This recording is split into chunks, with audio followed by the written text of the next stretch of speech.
इंतखाबात के पेश नज़र अत्तापुर पुलिस स्टेशन के हुदूद में पुलिस का फ्लैग मार्च किया गया। डीसीपी राजेंद्र नगर सीएस श्रीनिवास की निगरानी में किए गए फ्लैग मार्च में ACP Rajendra Nagar T Srinivas, circle inspector police Attapur Venkatarami Reddy, circle inspector Rajendra Nagar Nagendra Babu के अलावा सीएपीएफ के 120 एहलकारों और अत्तापुर राजेंद्र नगर पुलिस के एहलकारों ने हिस्सा लिया।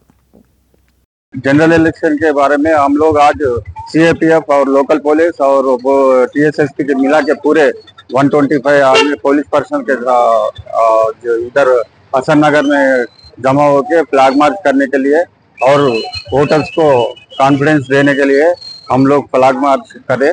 पूरे वोटर्स अपने अपने वोट डालने के लिए हम लोग ये मार्च करके कॉन्फिडेंस मेजर में फ्लैग मार्च करें। अभी अत्तापुर पीएस लिमिट में कहाँ करे सर?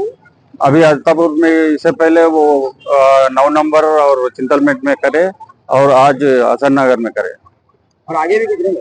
आज कल दूसरे एरिया में मलादपल्ली पीएस लिमिट में।